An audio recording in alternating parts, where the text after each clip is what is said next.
إن الحمد لله نحمده ونستعينه ونستغفره ونعوذ بالله من شرور أنفسنا ومن سيئات أعمالنا من يهده الله فلا مضل له ومن يضلل فلا هادي له وأشهد أن لا إله إلا الله وحده لا شريك له وأشهد أن محمدا عبده ورسوله أما بعد فإن خير الحديث كتاب الله وخير الهدي هدي محمد صلى الله عليه وسلم وشر الأمور محدثاتها وكل محدثة بدعة وكل بدعة ضلالة وكل ضلالة في النار. فقد قال الله تبارك وتعالى في محكم تنزيله بعد أعوذ بالله السميع العليم من الشيطان الرجيم بسم الله الرحمن الرحيم ولقد خلقنا الإنسان ونعلم ما توسوس به نفسه ونحن أقرب إليه من حبل الوريد إذ يتلقى المتلقيان عن اليمين وعن الشمال قعيد ما يلفظ من قول إلا لديه رقيب عتيد وجاءت سكرة الموت بالحق ذلك ما كنت منه تحيد ونفخ في الصور ذلك يوم الوعيد وجاءت كل نفس معها سائق وشهيد لقد كنت في غفلة من هذا فكشفنا عنك غطاءك فبصرك اليوم حديد وقال قرينه هذا ما لدي عتيد ألقيا في جهنم كل كفار عنيد مناع للخير معتد مريب الذي جعل مع الله إلها آخر فألقياه في العذاب الشديد قال قرينه ربنا ما أطغيته ولكن كان في ضلال بعيد قال لا تختصموا لدي وقد قدمت إليكم بالوعيد ما يبدل القول لدي وما أنا بظلام للعبيد وقال الله تبارك وتعالى في مقام آخر وأن هذا صراطي مستقيما فاتبعوه ولا تتبعوا السبل فتفرق بكم عن سبيله ذلكم وصاكم به لعلكم تتقون. محترم حاضرین، دوستوں، بزرگوں اور ساتھیوں، پردہ نشین اسلامی رشتے کی مائیں اور بہنیں، ہر قسم کی تعریف، حمد و کرم، کبریائی، پاکیزگی اور بڑائی تمام مخلوقات کی بندگی کا اکیلا مستحق اللہ رب العالمین کے لیے لائق و سزاوار ہے۔ وہی پروردگار عالم ہے، اسی نے ہمیں آپ کو اور ساری کائنات کو تخلیق بخشی ہے۔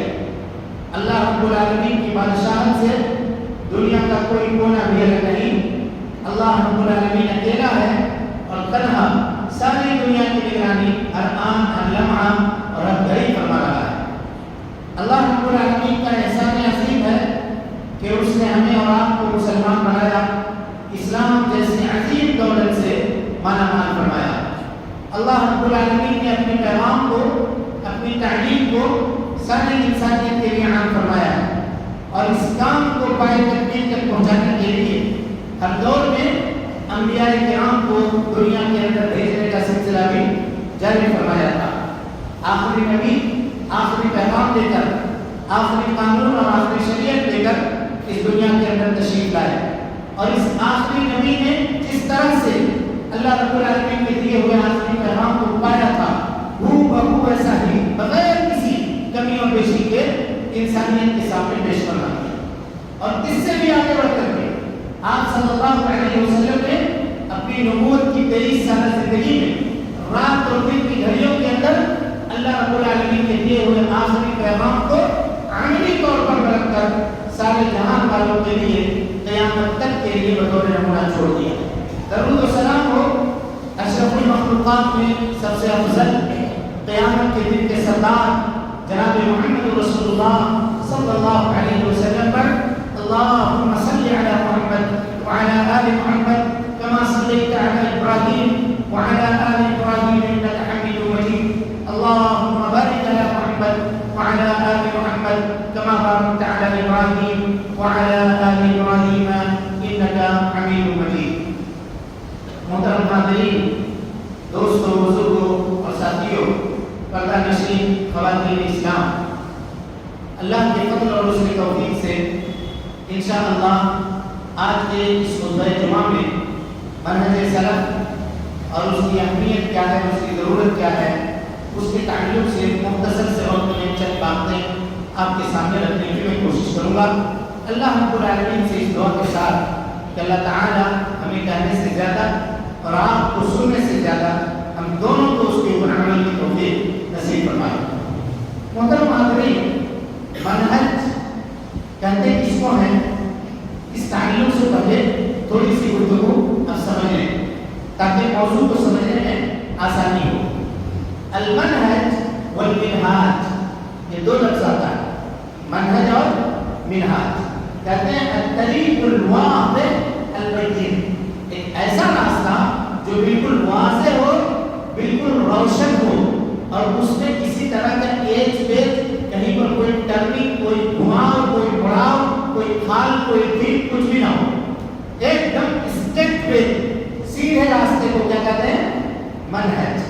اس کو اللہ رب العالمین نے قرآن مجید میں بیان کیا کہ لِكُلٍّ جَعَلْنَا مِنْكُمْ شِرْعَةً وَمِنْهَاجًا، لِكُلٍّ جَعَلْنَا مِنْكُمْ شِرْعَةً وَمِنْهَاجًا۔ اللہ تعالیٰ کہتا ہے کہ ہم نے تم میں سے ہر ایک کے لیے ایک راستہ، ایک شریعت اور ایک منہج متعین فرما دیا ہے، اسی پر تم کو چلنا۔ دیکھیے یہاں پہ ذرا تفصیل سمجھیے، ہر ایک کے لیے شریعت متعین ہے۔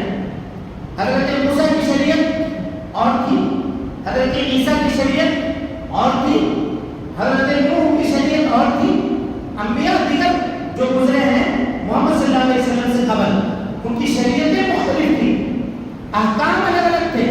مثال کے طور پہ حضرت موسیٰ علیہ السلام کی شریعت میں اگر کسی کے جسم میں ناپاکی لگ جاتی تو دھونے سے وہ کپڑا پاک نہیں ہوتا، کیا کرنا پڑتا، قینچی سے کپڑے کے اسی سے وہ کاٹنا پڑتا۔ یہ پریشانی تھی یا نہیں تھی؟ یہ پریشانی۔ اسی طریقے سے اگر اس امت میں مال غنیمت حاصل ہوتا تو مال غنیمت کھانا یہ حلال نہیں تھا، اس کو اکٹھا کر کے لوگ جمع کرتے تھے ایک جگہ پہ، آسمان سے آگ آتی اور اس کو جلا کر کے پاکستان کرتے تھے۔ اسی طریقے سے اگر نماز کا وقت ہو جائے تو ان کو نماز کے پڑھنے کا جو مقام متعین ہے، جو گھر ہے، اس میں آ کر کے نماز ادا کرنا پڑتا۔ جہاں کہیں بھی نماز کا وقت ہو جائے وہ نماز ادا نہیں کر سکتے، یہ پریشانی تھی اس امت۔ حضرت نوح کی شریعت اور تھی، حضرت عیسیٰ کی شریعت اور تھی، اور محمد صلی اللہ علیہ وسلم کی شریعت اور، لیکن کس حوالے سے، احکام کے حوالے سے، عقیدے کے حوالے سے سب کی شریعتیں۔ ہر نبی توحید کی دعوت دینے کے لیے اس دنیا میں بھیجے گئے تھے، اور ہر نبی نے اپنی اتباع اور اپنی پیروی اور توحید کی دعوت لوگوں کے سامنے پیش کی۔ اللہ تعالیٰ فرماتا ہے وَلَقَدْ بَعَثْنَا فِي كُلِّ أُمَّةٍ رَسُولًا، ہر امت میں ہم نے ایک رسول بھیجا، اس کا کام کیا تھا، أَنِ اعْبُدُوا اللَّهَ، وہ ایک اللہ کی عبادت کی دعوت دیتا تھا، وَاجْتَنِبُوا الطَّاغُوتَ، اور اللہ کے علاوہ جن جن چیزوں کی عبادت کی جاتی ہے روئے زمین میں، ان تمام چیزوں کی عبادتوں سے وہ کیا کرتا تھا، روکتا تھا۔ اور اسی کو مسلم کی روایت ہے، نبی صلی اللہ علیہ وسلم نے فرمایا قال انبیاء اخوۃ لعلات، انبیاء آپس میں سوکنوں کے بیٹوں کی طرح سے ہیں۔ کیا مطلب ہے سوکنوں کے بیٹوں کی طرح سے؟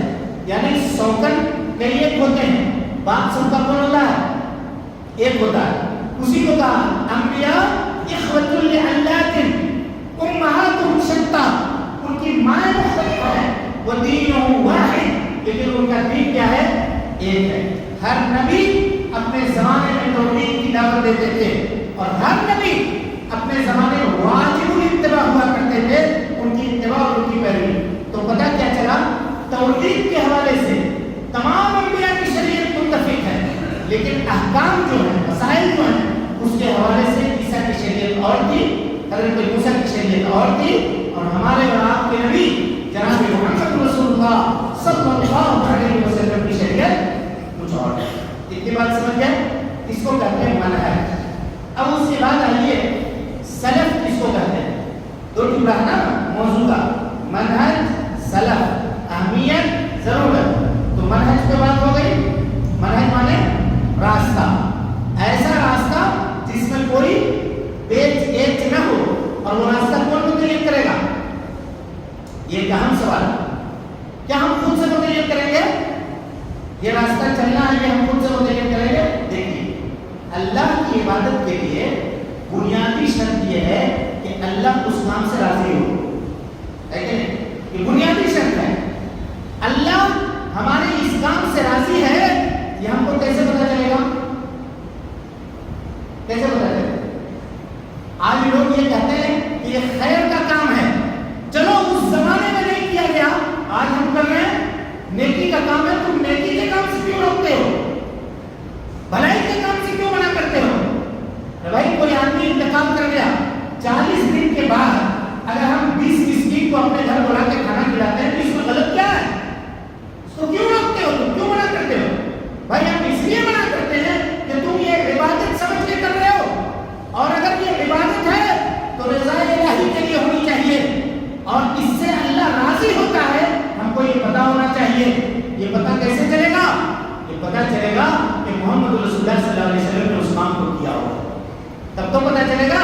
اور اگر آپ نے وہ کام نہیں کیا ہے, قسم اللہ کی وہ چیز ہم کو کتنا بھی اچھا کیوں نہ لگے, وہ شریعت نہیں ہو سکتی ہے, وہ دین نہیں ہو سکتی, دین کا حصہ وہ نہیں ہو سکتا ہے. جو آج کل کے زمانے میں دیکھیے بات دوسری طرف نکل رہی ہے, لیکن باتوں کو سمجھیے. لوگوں نے دین کو سمجھنے کا پیمانہ پلٹ دیا, بدل دیا. آج لوگ کوالٹی نہیں دیکھتے, کیا دیکھتے ہیں؟ کوانٹیٹی دیکھتے ہیں, تعداد دیکھتے ہیں. 100 رکعت نماز پڑھو, 200 رکعت نماز پڑھو, 1000 رکعت نماز پڑھو, 1000 مرتبہ یہ کرو, 1000 مرتبہ یہ کرو.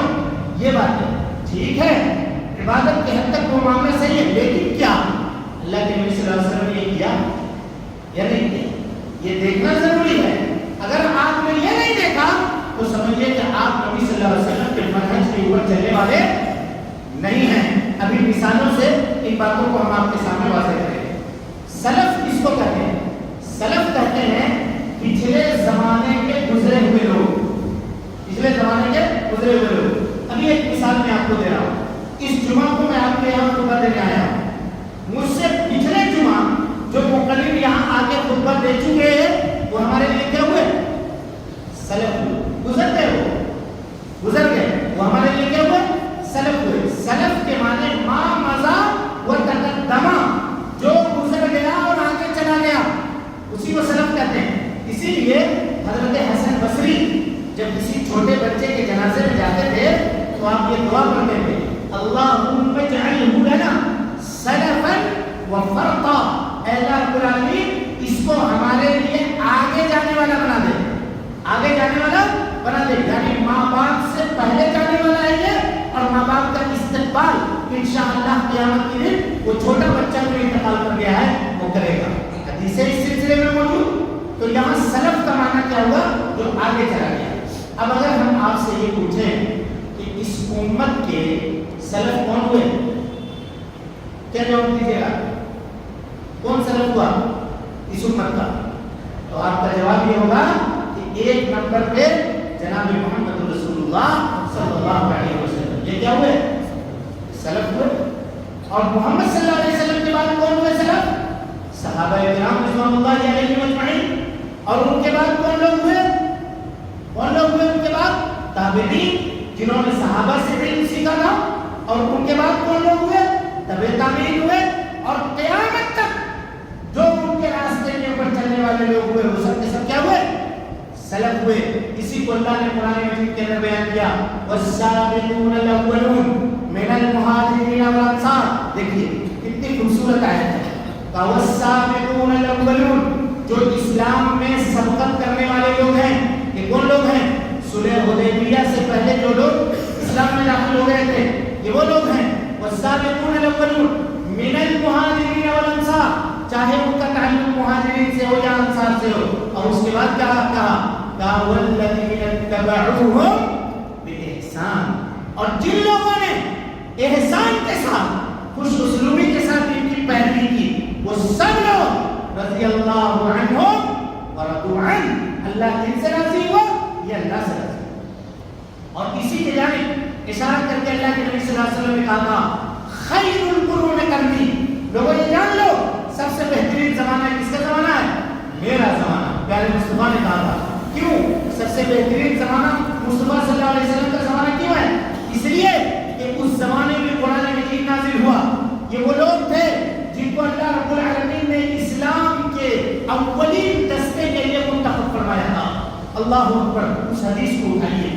پیارے مصطفیٰ صلی اللہ علیہ وسلم نے کہا کوئی صحابی ایسے نہیں بن جاتا. آج لوگ اپنی زبانوں کو صحابہ کرام کے اوپر ناراض کرتے ہیں, ان کی غلطیاں نکالتے ہیں والعیاذ باللہ, اور ان کو برا بھلا کہتے ہیں.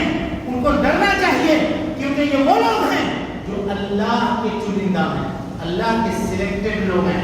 اور اللہ کے سلیکٹڈ لوگوں کو اگر آپ برا کر رہے ہیں, اس کا مطلب برائی کس پر جا رہی ہے, کہاں جا رہی ہے, یہ دیکھنا پڑے گا اور اس پہ غور کرنا پڑے گا.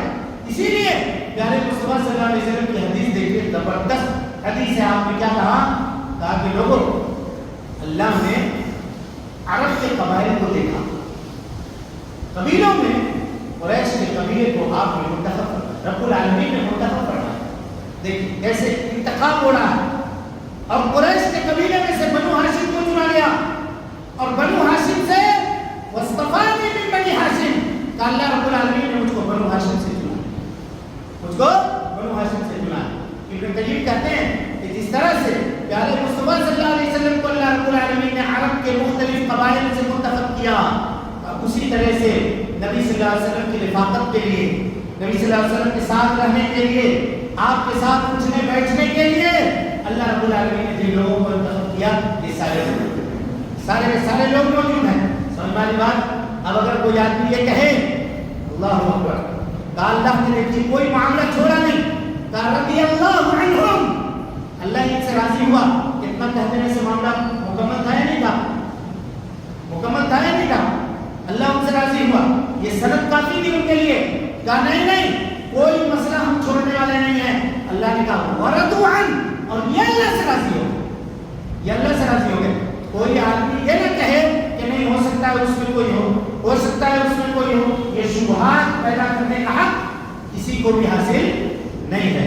تو کہنے کا مطلب یہ ہے کہ سلف کون لوگ ہوئے, ایک نمبر پہ محمد صلی اللہ علیہ وسلم, اور اس کے بعد احسان کے ساتھ بھلائی کے ساتھ ان کی پیروی کرنے والے لوگ جتنے ہوئے وہ سب کے سب. لیکن یہاں ایک بات ذرا غور سے سمجھیں, نبی صلی اللہ علیہ وسلم کی اتباع اور آپ کی پیروی کے ساتھ ساتھ خلفاء راشدین کی پیروی بھی ضروری ہے, لازم. لیکن کب,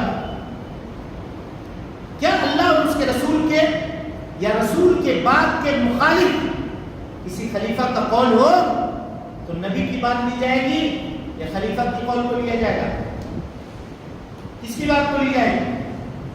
منہج سمجھیے, منہج بتا رہا ہوں, کس کی بات لی جائے گی؟ پیارے مصطفیٰ صلی اللہ علیہ وسلم کی بات لی جائے گی. دلیل اس کی کیا ہے؟ آیت دیکھیے, اللہ تعالیٰ کہتا ہے یا ایھا الذین آمنوا, اے ایمان لانے والوں, اطیعوا اللہ, اللہ کی اطاعت کرو, اطیعوا اللہ و اطیعوا الرسول. اطیعوا کیا ہے؟ یہ اطیعوا یہ ورب ہے, عربی زبان میں اس کو فعل کہتے ہیں. کیا کہتے ہیں؟ فعل. اور فعل ایک امر ہے, آرڈر ہے, اللہ کی اطاعت کرو. وَأَطِيعُوا الرَّسُولَ, رسول کی اطاعت کرو. وَأُولِي الْأَمْرِ مِنْكُمْ, اور اولی الامر کی اطاعت کرو.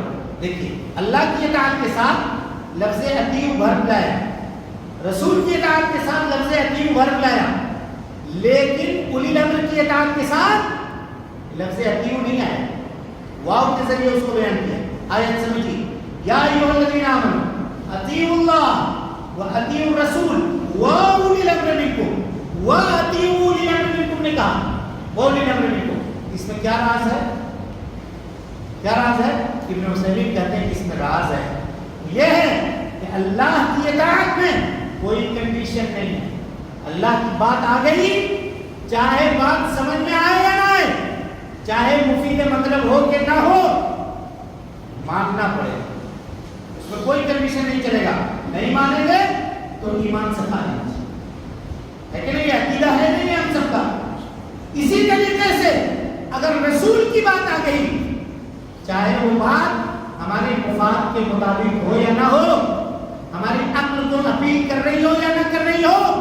کچھ لوگ کہتے ہیں کہ ہم محمد صلی اللہ علیہ وسلم کی انہی حدیثوں کو مانیں گے جس کی تائید ہماری عقل کر رہی ہوگی. اگر عقل تائید نہیں کرے گی تو ان روایتوں کو نہیں مانیں گے. کوئی کہتا ہے کہ نہیں ہم محمد صلی اللہ علیہ وسلم کی انہی روایتوں کو مانیں گے جس کے اشارے میں قرآن مجید کی کوئی آیت موجود ہو, تب مانیں گے, نہیں تو نہیں مانیں گے, نہیں تو رسول کی حدیثوں کے اوپر عمل نہیں کریں گے. لوگ یہ بھی کرتے ہیں, اللہ نے ان کی بھی تردید کر دی. یہاں کہا ہوا اطیعوا الرسول, اور سورۃ الحشر میں اللہ نے کہا ما آتاکم الرسول فخذوہ وما آتاکم الرسول فخذوہ. نبی صلی اللہ علیہ وسلم جو کچھ تم کو دے رہے ہیں, جو کچھ اور کیجیے گا, دے رہے ہیں اس کو لے لو. وما نہاکم عنہ, اور جس سے منع کر رہے ہیں اس سے رک جاؤ. حافظ ابن کثیر کہتے ہیں, اور سے سنیے گا اس جملے کو, کہتے ہیں کہ اس آیت کے نازل ہونے کے بعد نبی صلی اللہ علیہ وسلم کے کسی صحیح حدیث کے اوپر عمل کرنے کے لیے قرآن مجید کے کسی آیت کو تلاشنے کی ضرورت نہیں ہے. سمجھے جملہ؟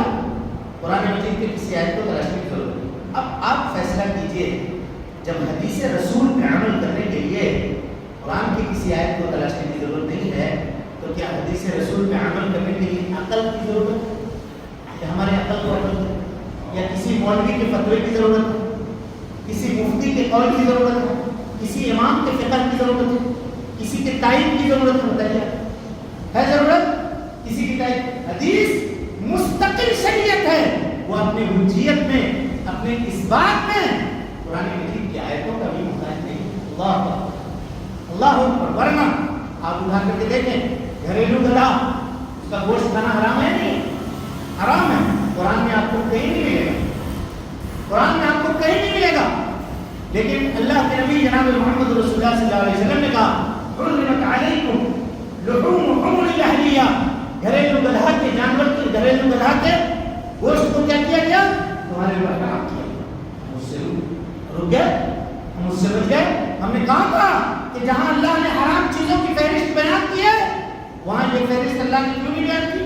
نبی صلی اللہ علیہ وسلم کو دین میں مکمل اتھارٹی حاصل ہے کہ آپ دین کے اندر جو بات کہیں, کیونکہ اللہ نے کیا کہا وَمَا يَنْطِقُ عَنِ الْهَوَىٰ إِنْ هُوَ إِلَّا وَحْيٌ يُوحَىٰ. اللہ کے نبی صلی اللہ علیہ وسلم اپنی جانب سے کچھ بھی نہیں کہتے, دین میں یہ وہی بات کہتے ہیں جس کی وحی اللہ رب العالمین آپ کی جانب کرتا ہے. تو اللہ کی اطاعت میں کوئی کنڈیشن نہیں, اطیعوا اللہ. رسول کی اطاعت میں کوئی کنڈیشن نہیں, اطیعوا الرسول. لیکن اولی الامر کی اطاعت میں کنڈیشن ہے. کیا کنڈیشن ہے؟ چاہے بادشاہ ہو, چاہے عالم دین ہو, چاہے امام ہو, چاہے ماں باپ ہو, چاہے کوئی بھی ہو, چاہے شوہر ہو, اگر ان کی بات اللہ اور اس کے رسول کی بات کے مطابق ہے تو ہم قبول کریں گے, اور اگر مخالف ہے تو کیا کریں گے؟ رد کر دیں گے, قبول نہیں کریں گے. یہی ہے منہج. اس کو کیا کہتے ہیں؟ منہج.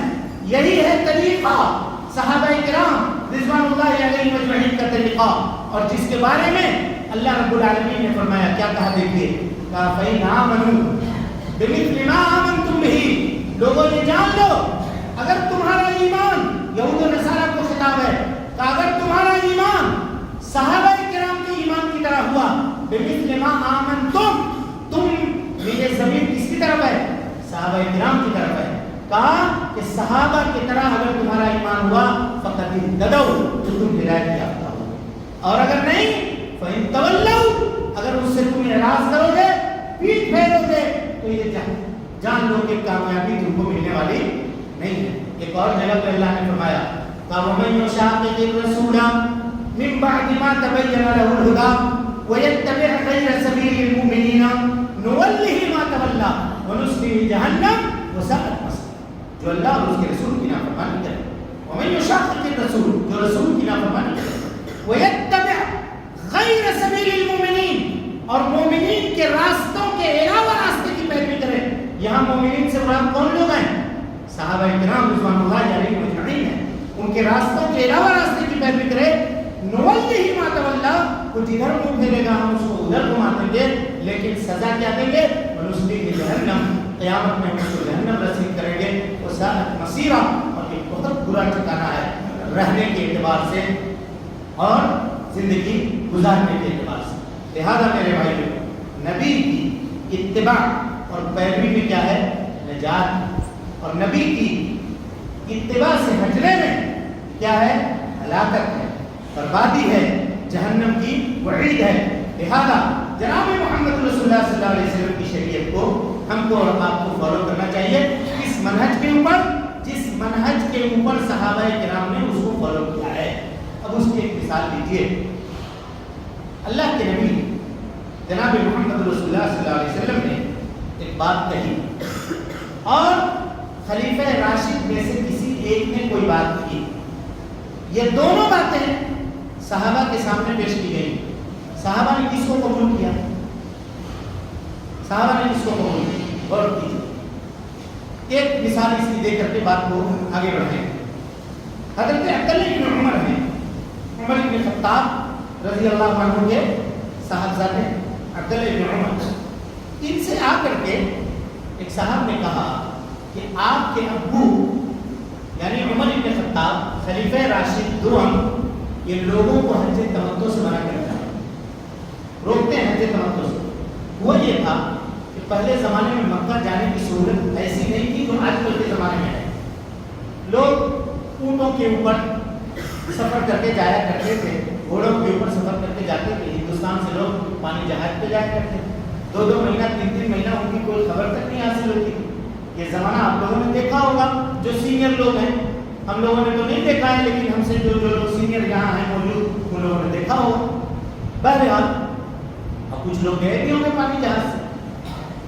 وہ زمانہ تھا. اور اس سے پہلے کا زمانہ آپ اٹھا لیجیے، مکہ تک پہنچنے کی سہولت نہیں تھی. لوگ اگر ایک مرتبہ حج کے لیے عمرہ کے لیے چلے گئے تو پھر دوبارہ نہیں جاتے تھے. اتنی تکلیف ہوتی تھی، اتنی پریشانی ہوتی تھی راستوں کی، اور مال کی بھی قلت تھی لوگوں کے پاس. تو ایک مرتبہ کر لیا، سمجھتے تھے فریضہ ادا ہو گیا اور کوئی ضروری بھی نہیں تھا، نفل ہوتا تھا بعد میں جو بھی جائے. بہرحال تو حضرت عمر نے یہ دیکھا کہ خانہ کعبہ جو ہے اس میں لوگ کم لوگ ہیں. تو پوچھا کہ کیا بات، کیوں خانہ کعبہ میں لوگ کم آ رہے ہیں؟ کہا کہ امیر المومنین لوگ جب حج کرنے آتے ہیں تو حج بھی کر لیتے ہیں، عمرہ بھی کر لیتے ہیں. تو اب حج خالی حج کر کے جائے گا تب تو عمرہ کرنے کے لیے آئے گا. پھر حج اور عمرہ ایک ساتھ کر لیا تو اب آتے نہیں گے لوگ. تو حضرت عمر نے ایک ترکیب نکالی. کہا کہ ایسا کرتے ہیں کہ ان کو تمتع سے منع کر دیتے ہیں، یہ صرف حج کریں گے اور چلے جائیں گے تاکہ پھر واپس عمرہ کرنے کے لیے آئیں گے یہاں. انہوں نے تمتع سے کیا کر دیا؟ منع کر دیا. اور کسی نے حضرت عبداللہ بن عمر کو یہ بات بتلا دی کہ آپ کے ابا حج تمتع سے لوگوں کو کیا کر رہے ہیں؟ روک رہے ہیں، منع کر رہے ہیں. حضرت عبداللہ بن عمر جب نکلے حج کے لیے تو آپ نے احرام باندھا ذوالحلیفہ سے. کیا احرام باندھا؟ کہا لبیک اللہم بحج، لبیک اللہم بعمرہ متمتعا بہا الی الحج. حج تمتع کی نیت کی. جب لوگوں نے دیکھا کہ ان کے ابا منع کر رہے ہیں اور بیٹا ہو کے مخالفت کر رہا ہے تو حضرت عمر کے پاس گئے اور کہا کہ آپ کے ابا تو منع کر رہے ہیں، آپ کا بیٹا تو آپ منع کر رہے ہیں اور بیٹا تو آپ کا یہ عمل کر رہا ہے. حضرت عمر نے بلایا حضرت عبداللہ بن عمر اور کہا کہ آپ ہمارے گھر کے ہو کر کے میری حکموں کی مخالفت کرتے ہیں، منع کرتے ہیں. ہم نے ایک بات کہی ہے اور اس کی آپ مخالفت کر رہے ہیں. کہا ابو جان آپ جو سزا مجھے دینا چاہتے ہیں دے لیجیے گا، آپ کی سزا ہمیں منظور ہے. غور کیجیے گا، آپ کی سزا ہمیں منظور ہے لیکن ذرا ایک سوال کا میرا جواب دیجیے. کہا کیا سوال ہے وہ؟ کہا امر رسول اللہ صلی اللہ علیہ وسلم احق ان یتبع ام امر عمر. ذرا یہ بتائیں کہ کیا محمد صلی اللہ علیہ وسلم کی بات اس بات کی زیادہ مستحق ہے کہ اس کو قبول کریں یا آپ کی بات؟ کس کی بات بتائیے، کس کی بات؟ حضرت عمر بن خطاب رضی اللہ تعالیٰ عنہ نے کہا کہ تمام تعریف اس اللہ کے لیے ہے جس نے عمر کو تجھ جیسا بیٹا عطا کیا، جس نے عمر کو تجھ جیسا بیٹا عطا کیا کہ تم نے مجھ کو غلط کام سے یا غلط راستے سے تم نے مجھ کو روک لیا، تم نے میری نشاندہی کر دی. اور حضرت عمر نے اپنا وہ فیصلہ اسی وقت واپس لیا رضی اللہ عنہ. حضرت عوف بن مالک الاشجعی رضی اللہ تعالیٰ عنہ کہتے ہیں کہ میں مصر میں بیٹھا ہوا تھا قاضی کے دربار میں. حضرت عمر کا زمانہ تھا، 12 سال کا وقفہ ہے حضرت عمر کا.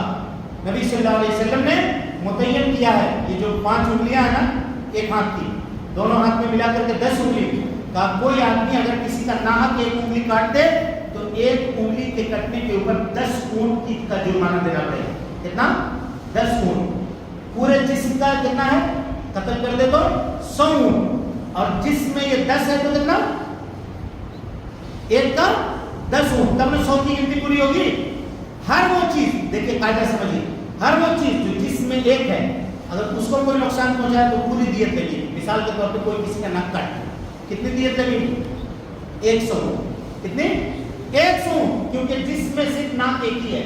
اور اگر کان کاٹے تو 50, کیونکہ 2 ہے, 2 ہاتھ ہے, ایک ہاتھ کاٹ دیا, کتنا لگے گا؟ 50 ہاتھ اونٹ. سمجھ میں آ رہی بات؟ 50 اونٹ. اس طرح سے تو نبی نے متعین کی تھی کہ 10 انگلیاں ہیں, اس میں سے اگر ایک کاٹے گا تو کتنی لگے گی؟ 10 اونٹ. حضرت عمر نے کہا کہ سب انگلیاں سمان نہیں ہیں, سب انگلیاں برابر نہیں ہیں. نبی نے 50 اونٹ کہا ہے نا اس ہاتھ کے لیے, تو اس میں 15 لگا دو, اس میں 15 لگا دو, اس کا زیادہ کام ہے, اس کا اس سے کم کام ہے, اس کا اس سے کم کام ہے, اس کا اس سے کم کام ہے, یہ لگا دو. لگا کر کے آرڈیننس پاس کر کے قاضیوں کے پاس بھیجوا دیا, روانہ کر دیا. اور ابن مالک اشجعی بیٹھے ہوئے تھے وہاں. جب آیا خط قاصد لے کر کے تو کہا کیا خط ہے ذرا دیکھیں. دارالخلافہ سے آیا ہے, مدینہ منورہ سے. خط پڑھا تو کہا کہ یہ فیصلہ کیا ہو گیا. کہا کہ اب آپ رکیے. قاضی صاحب کو کہا کہ کوئی فیصلہ آ گیا کیس تو فیصلہ نہیں کیجیے گا, رکیے گا, میرا انتظار کیجیے گا. کہاں جا رہے ہیں آپ؟ کہا میں مدینہ جا رہا ہوں, خلیفہ راشد کے پاس. سوار ہوئے اونٹ کے اوپر, سرپٹ آتے ہوئے کہاں ہے؟ مدینہ آئے. عمر ابن خطاب رضی اللہ تعالیٰ عنہ کے دروازے پر دستک دی. کہا کہ یہ خط آپ نے لکھا حضور؟ کہا میں نے لکھا. کہا اس کی کوئی دلیل ہے آپ کے پاس؟ تو کہا کہ ہاں دلیل ہے. کہا کیا دلیل ہے؟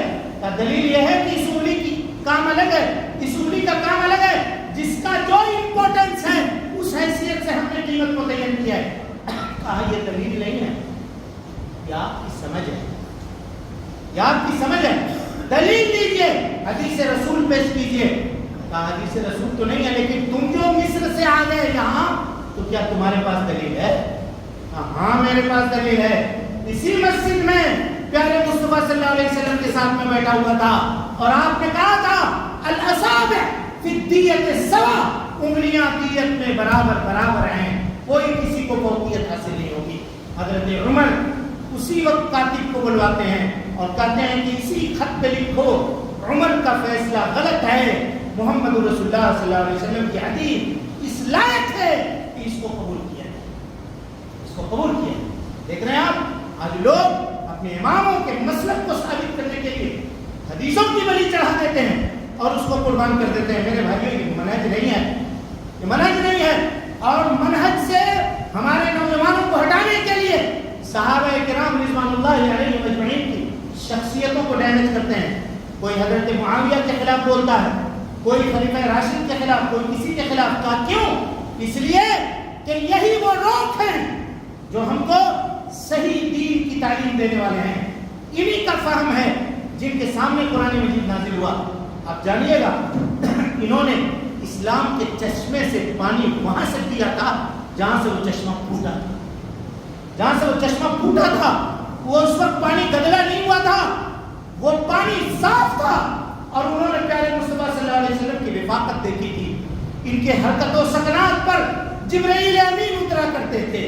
ان کے ہر ایک معاملے کی واچنگ کی جاتی تھی اور معاملے کو جناب محمد رسول اللہ صلی اللہ علیہ وسلم کے سامنے پیش کیا جاتا تھا. اسی لیے پیارے مصطفیٰ کی حدیثیں صرف آپ کی قولی حدیثیں نہیں ہیں, آپ کی فعلی حدیثیں نہیں ہیں, آپ کی تقریر بھی حدیث ہے. اور تقریر کس کو کہتے ہیں؟ نبی صلی اللہ علیہ وسلم نے کسی کو کوئی کام کرتے ہوئے دیکھا یا کسی کے بارے میں یہ خبر دی گئی کہ فلاں نے یہ کام کیا ہے اور آپ سن کر کے چپ رہ گئے, یہ بھی حدیث ہے, یہ بھی حدیث ہے. کیونکہ نبی کے زمانے میں کوئی غلط کرتا تو نبی کبھی خاموش نہیں رہ سکتے تھے, اس کو ٹوکتے, اس کو منع کرتے, اس کو روکتے. اسی لیے جہاں کہیں بھی اس طرح کا معاملہ آیا اللہ کے نبی صلی اللہ علیہ وسلم نے اس معاملے کو اسی وقت روکا. کبھی بھی آپ نے مصلحت کی پرواہ نہیں کی. آج لوگ مصلحتوں کو دیکھتے ہیں, دین کے معاملے میں مصلحتوں کو دیکھتے ہیں کہ اس سے ہماری فلاں مصلحت ہے, اس سے ہماری فلاں مصلحت ہے. ذرا بتائیے, وہ 3 لوگ آئے تھے نبی صلی اللہ علیہ وسلم کے پاس, دیکھا کہ اللہ کے نبی نہیں ہیں, حضرت ام المومنین حضرت عائشہ، 2-4 منٹ میں بات کو ختم کرتے ہیں، حضرت عائشہ کے پاس گئے اور کہا نبی عبادت کیسے کرتے ہیں، نبی عبادت کیسے کرتے ہیں یہ پوچھا، تو کہا کہ تم نے قرآن نہیں پڑھا، جو کچھ قرآن ہے وہ نبی کی زندگی ہے، وہی نبی کی زندگی کی تعبیر ہے. کہا آپ رات کو سوتے بھی ہیں، جگتے بھی ہیں، روزہ بھی رکھتے ہیں دن کو، اور کبھی بغیر روزے سے بھی رہتے ہیں، بیویاں آپ نے کی ہوئی ہیں ان کی ضرورتوں کو بھی آپ پوری کرتے ہیں. ان لوگوں نے کیا کہا، مسلم کی روایت ہے، کچھ لوگ ترجمہ غلط کرتے ہیں، صحیح ترجمہ سمجھیے، کأنہم تقالوہا، یہ لفظ ہے. لوگ کہتے ہیں ان لوگوں نے اپنے عمل کو قلیل جانا، نہیں، اپنے عمل کو قلیل نہیں جانا، نبی کے عمل کو قلیل جانا. کس کے عمل کو قلیل جانا؟ نبی کے عمل کو. اور کیا کہا، کہ اللہ قد غفر له ما تقدم من ذنبه وما تأخر، اللہ نے نبی کے اگلے پچھلے گناہ معاف کر دیے ہیں، ان کے لیے اتنا عمل چلے گا. اما انا، کہا میں اصوم ولا افطر ابدا، ہمیشہ روزہ رکھوں گا، کبھی بغیر روزے سے نہیں رہوں گا، کبھی افطار نہیں کروں گا. دوسرے نے کہا کہ میں شادی بیاہ ہی نہیں کروں گا، جا رہا ہوں جنگل، وہیں جا کر کے عبادت کروں گا. دوسرے نے کہا کہ میں مارکیٹ، تجارت، کاروبار سے کوئی مطلب ہی نہیں رکھوں گا، میں جا رہا ہوں کسی جگہ بیٹھ کے اللہ سبحان اللہ الحمدللہ یہی کرتا رہوں گا بس. اس کے علاوہ نبی کو خبر لگی، آپ نے ممبر لگوائی اور آپ نے سخت ڈانٹ پلائی اسی وقت، کان تم الذین قلتم کذا و کذا، تم ہی لوگ ہو جو اس طرح کی باتیں کرتے ہو، مجھے دیکھو قسم اللہ کی اس روئے زمین میں اللہ کی معرفت رکھنے والا سب سے بڑا میں ہوں، اور اللہ سے سب سے زیادہ ڈرنے والا میں ہوں. میں روزہ بھی رکھتا ہوں، میرے روزے سے بھی رہتا ہوں، رات کو سوتا بھی ہوں، اٹھ کے تہجد بھی پڑھتا ہوں، دوسری ضرورتوں کو بھی پورا کرتا ہوں، معاشرے کے حالات کو بھی جانتا ہوں، کاروبار بھی کرتا ہوں. فمن رغب عن سنتی، جان لو جو میری سنت سے اعراض کرے گا وہ مجھ سے نہیں ہوگا. میرے بھائیوں یہ منہج ہے، اور یہ منہج صحابہ کرام رضوان اللہ علیہم اجمعین سے ہم تک پہنچا ہے. ورنہ اگر صحابہ کی اس واسطے کو کاٹ دیا جائے تو وہ یہ چاہتے ہیں کہ ہم قرآن کی من مرضی تفسیر کریں. من مرضی، ایک مثال دیتا ہوں بس تاکہ موضوع مکمل ہو جائے. کہتے ہیں کہ قرآن تم لوگوں کو سمجھ میں نہیں آئے گا. کہا کیوں نہیں سمجھ میں آئے گا بھائی؟ کہا قرآن ایک ظاہر ہے، قرآن ایک باطن ہے. اعوذ باللہ من الشیطان الرجیم. اللہ کہہ رہا وَلَقَدْ يَسَّرْنَا الْقُرْآنَ لِلذِّكْرِ فَهَلْ مِن مُدَّكِرٍ، ہم نے قرآن کو نصیحت حاصل کرنے والے کے لیے آسان کیا ہے کوئی نصیحت حاصل کرنے والا؟ اور یہ کہہ رہے ہیں کہ قرآن کا ایک ظاہری معنی ہے، ایک باطنی معنی ہے، اور کتنا بھونڈا تفسیر کیا ہے. دیکھیے قرآن مجید کی آیت ہے مرج البحرین یلتقیان، دو سمندر ہیں جو آپس میں ملتے ہیں، بینہما برزخ لا یبغیان، ان دونوں کے درمیان ایک دیوار ہے جس کو تم نہیں جانتے ہو. ادھر کا پانی کھارا ہے، ادھر کا پانی میٹھا ہے، ادھر کا پانی پیجیے گا تو کھارا لگے گا، ادھر کا پیجیے گا تو میٹھا لگے گا، اور بظاہر درمیان میں کوئی دیوار بھی نہیں ہے.